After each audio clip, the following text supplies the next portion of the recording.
출애굽기 2장을 함께 읽겠습니다. 레위 가족 중 한 사람이 가서 레위 여자에게 장가들어 그 여자가 임신하여 아들을 낳으니 그가 잘생긴 것을 보고 석 달 동안 그를 숨겼으나 더 숨길 수 없게 되매 그를 위하여 갈대 상자를 가져다가 역청과 나무 진을 칠하고 아기를 거기 담아 나일강가 갈대 사이에 두고 그의 누이가 어떻게 되는지를 알려고 멀리 섰더니 바로의 딸이 목욕하러 나일강으로 내려오고 시녀들은 나일강가를 거닐 때에 그가 갈대 사이에 상자를 보고 시녀를 보내어 가져다가 열고 그 아기를 보니 아기가 우는지라 그가 그를 불쌍히 여겨 이르되 이는 히브리 사람의 아기로다. 그의 누이가 바로의 딸에게 이르되 내가 가서 당신을 위하여 히브리 여인 중에서 유모를 불러다가 이 아기에게 젖을 먹이게 하리이까. 바로의 딸이 그에게 이르되 가라 하매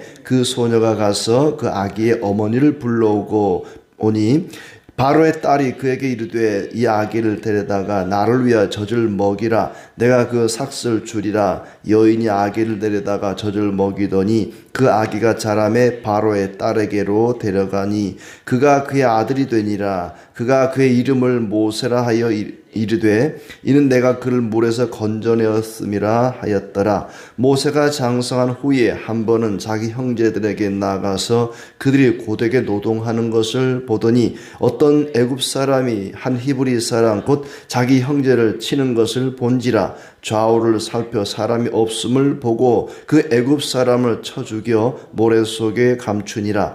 이튿날 다시 나가니 두 히브리 사람이 서로 싸우는지라. 그 잘못한 사람에게 이르되 네가 어찌하여 동포를 치느냐 하매 그가 이르되 누가 너를 우리를 다스리는 자와 재판관으로 삼았느냐. 네가 애굽 사람을 죽인 것처럼 나도 죽이려느냐. 모세가 두려워하여 이르되 일이 탈로 되었도다. 바로가 이 일을 듣고 모세를 죽이고자 하여 찾는지라. 모세가 바로의 낯을 피하여 미디안 땅에 머물며 하루는 우물 곁에 앉았더라. 미디안 제사장에게 7딸이 있었더니 그들이 와서 물을 길어 구유에 채우고 그들의 아버지의 양떼에게 먹이려 하는데 목자들이 와서 그들을 쫓는지라. 모세가 일어나 그들을 도와 그 양떼에게 먹이니라. 그들이 그들의 아버지 루웰에게 이를 때에 아버지가 이르되 너희가 오늘은 어찌하여 이같이 속히 돌아오느냐. 그들이 이르되 한 애굽 사람이 우리를 목자들의 손에서 건져내고 우리를 위하여 물을 길어 양떼에게 먹였나이다. 아버지가 딸들에게 이르되 그 사람이 어디에 있느냐. 너희가 어찌하여 그 사람을 버려두고 왔느냐. 그를 청하여 음식을 대접하라 하였더라. 모세가 그와 동거하기를 기뻐하며 그가 그의 딸 시보라를 모세에게 주었더니 그가 아들을 낳음에 모세가 그의 이름을 게르솜이라 하여 이르되 내가 타국에서 나그네가 되었음이라 하였더라. 여러 해 후에 애굽 왕은 죽었고 이스라엘 자손은 고된 노동으로 말미암아 탄식하며 부르짖으니 그 고된 노동으로 말미암아 부르짖는 소리가 하나님께 상달된지라. 하나님이 그들의 고통 소리를 들으시고 하나님이 아브라함과 이삭과 야곱에게 세운 그의 언약을 기억하사 하나님이 이스라엘 자손을 돌보셨고 하나님이 그들을 기억하셨더라. 아멘. 반갑습니다.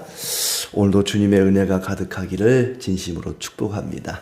창세기를 오래 읽다 보니까 입에 창세기가 붙었어요. 그냥 이제 출애굽기로 넘어왔습니다.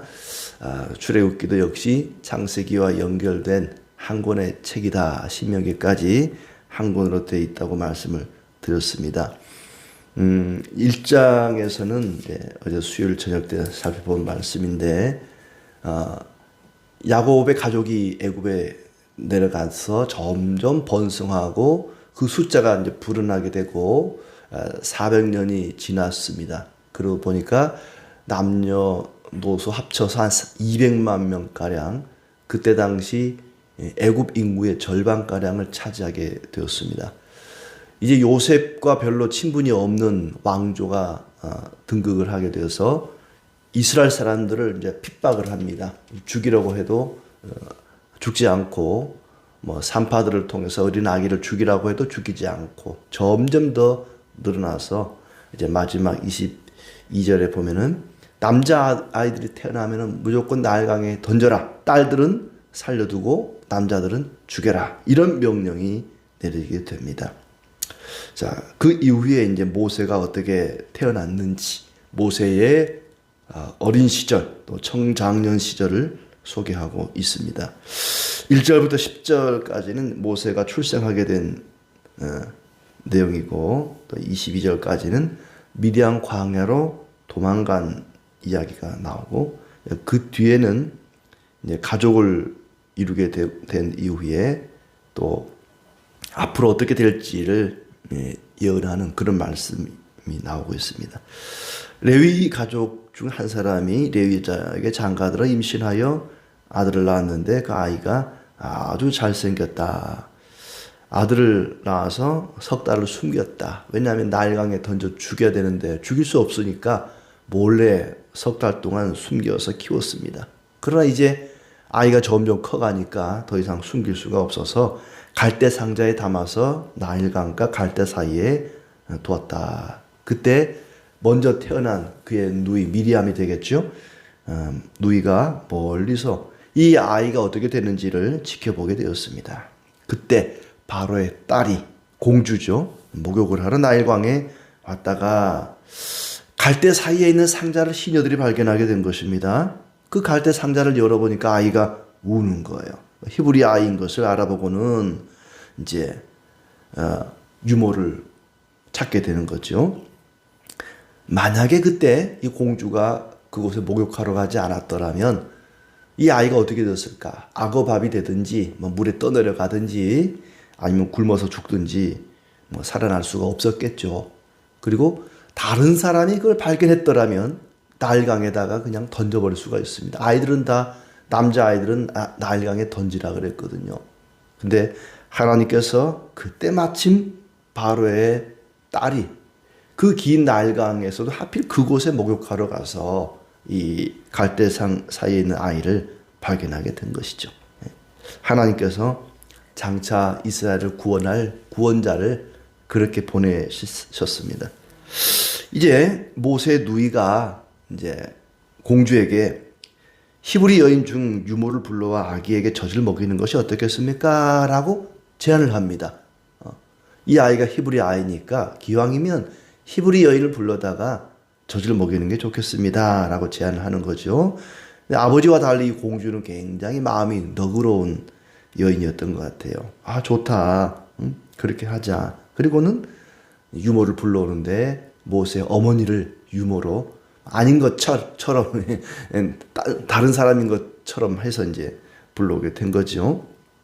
하나님께서 이스라엘의 지도자를 세우기 위해서 그렇게 역사를 하셨습니다. 그러니까 이제 모세는 사실 어머니로부터 버림받았지만 어머니에 의해서 자라게 되고 또 어머니의 어떤 신앙 교육을 받았겠죠. 왕궁에서부터 나중에 히브리서의 말씀을 보게 되겠지만은 모세는 어렸을 때부터 믿음을 가지고 자라게 되었습니다. 그게 어머니가 유모로 들어감으로써 이제 품에 안고 아이를 젖을 먹이고 키우면서 얼마나 엄마가 그 아이를 위해 기도하고 또 그 아이에게 신앙 교육을 잘 시켰을까 생각이 듭니다.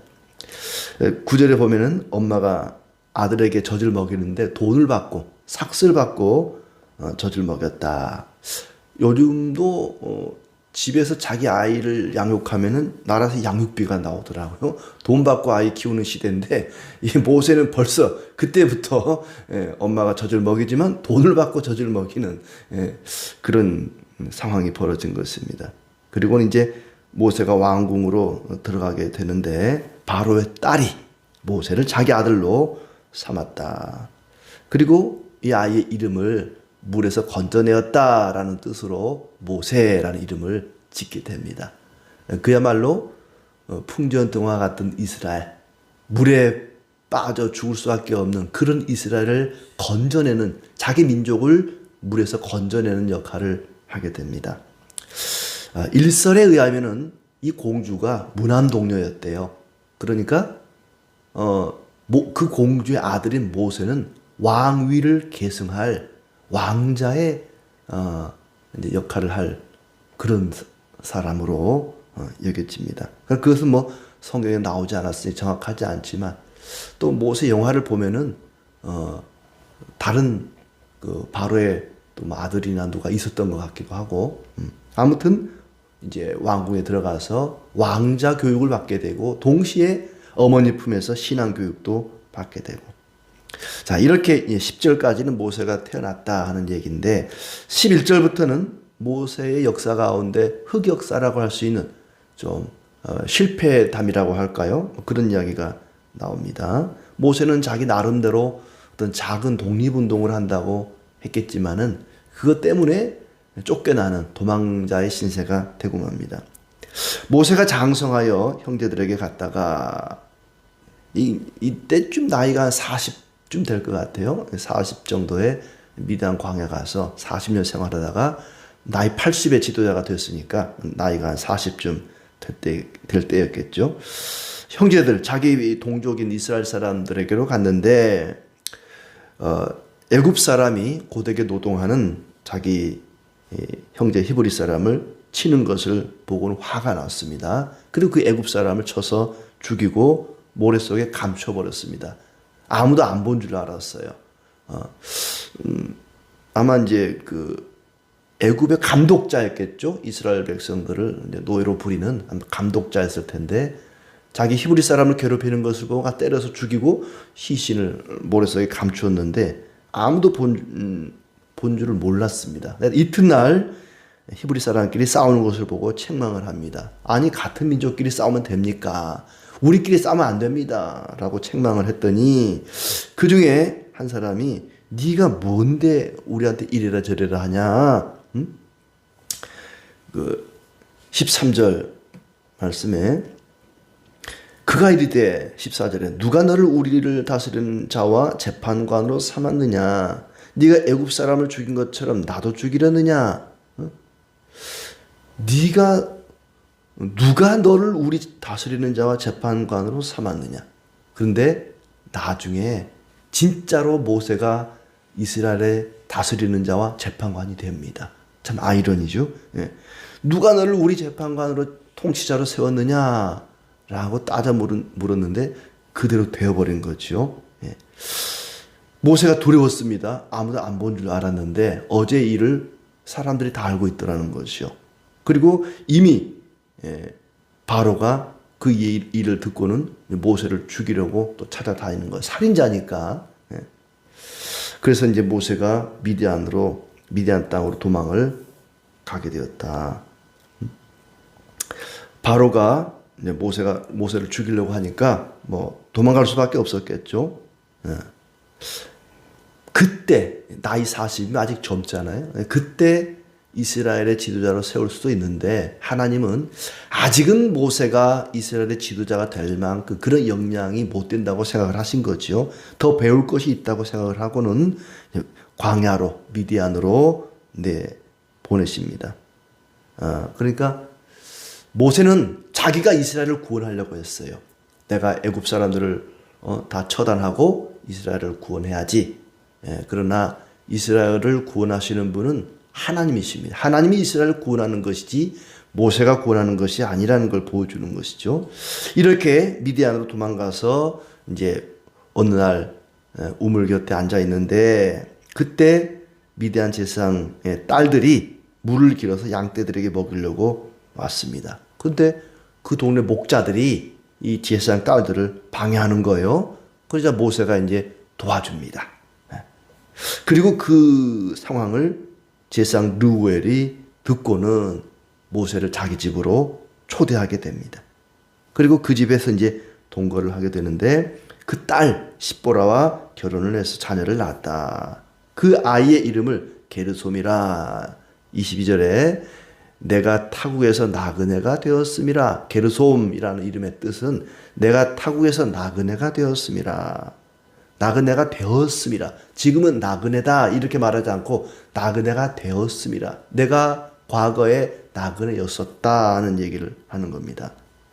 미디안 광야에 와서 왕궁에서 쫓겨나서 도망자의 신세가 되어 미디안 광야에 와서 보니까 자기 정체성을 깨달은 것입니다. 애굽에 있을 동안에 나는 나그네였었구나. 나는 애굽의 왕자인 줄 알았는데 왕자가 아니었고, 이스라엘의 구원자인 줄 알았는데 그것도 아니었고, 그저 한낱 나그네에 불과했구나. 자기 자신의 정체성을 비로소 깨닫게 됩니다. 나는 나그네였다. 나중에 이스라엘 백성들을 이끌고 광야를 지날 때 이 미디안을 지나게 되죠. 모세는 이스라엘 백성들과 함께 자기들이 나그네라는 사실을 그 광야길을 통해서 더욱더 깨닫게 됩니다. 비로소 우리가 광야로 나갈 때 내가 누구인가, 나는 나그네구나, 나그네에 불과하다는 것을 깨닫는 것입니다.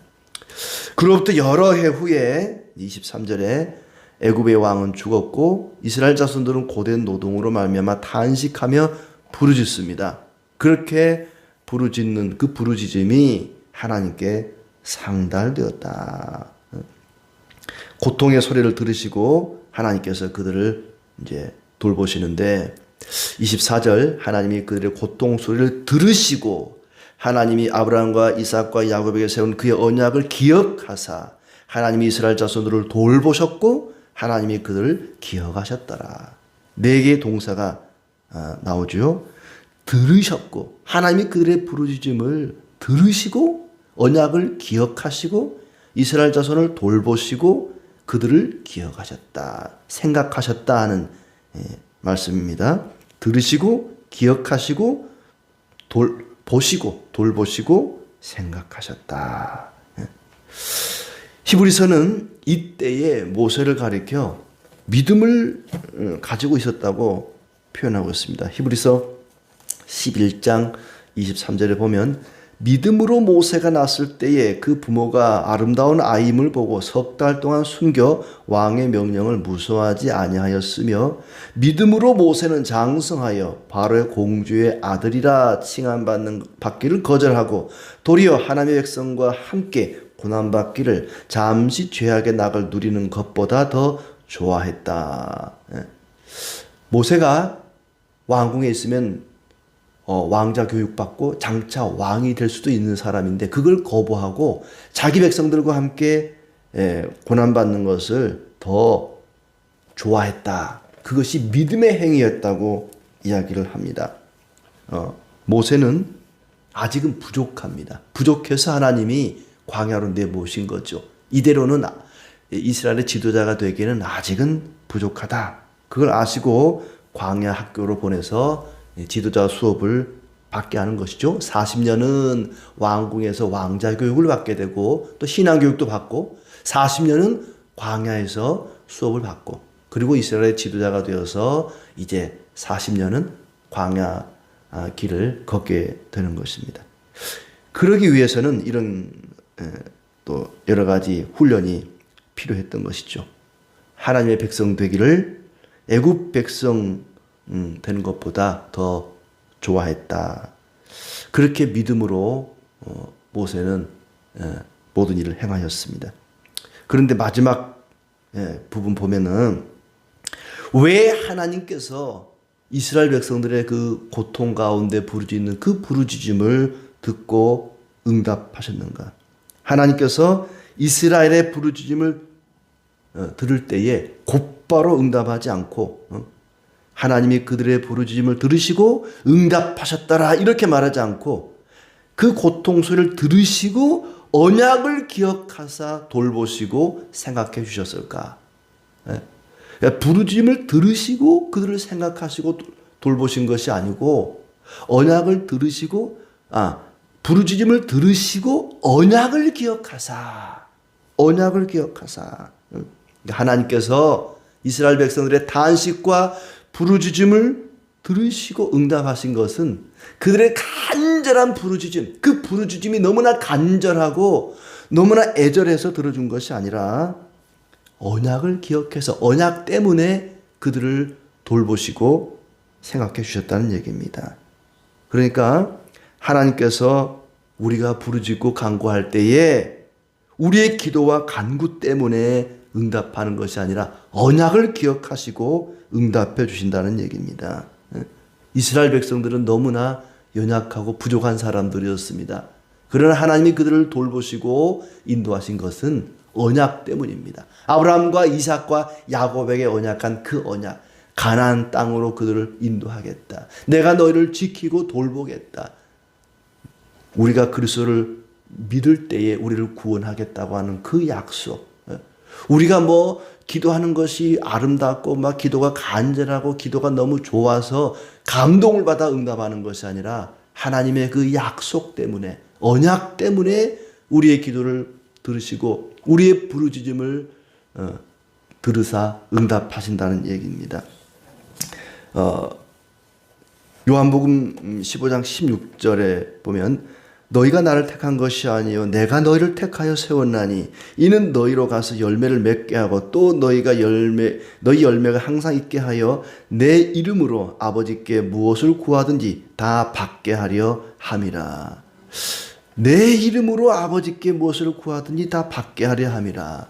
하나님이 우리에게 기도의 열매를 주시는 것은 그리스도의 이름으로 간구할 때, 그리스도의 이름을 의지하여 기도할 때에 응답하신다고 한 것처럼 그리스도를 기억하고 그리스도를 생각해서 우리의 부르짖음에 응답하시는 것처럼 하나님은 언약을 기억하사 우리의 부르짖음을 들으시고 응답해 주십니다. 예수님 때문에 응답하시는 하나님이십니다. 그 언약을 기억하시고 언약의 보증 되시는 그리스도를 기억하시고 그리스도의 이름을 의지하여 간구함으로 하나님이 우리를 기억해 주시고 우리를 돌보시고 우리를 생각하사 응답해 주시는 그런 은혜가 있기를 진심으로 축복합니다.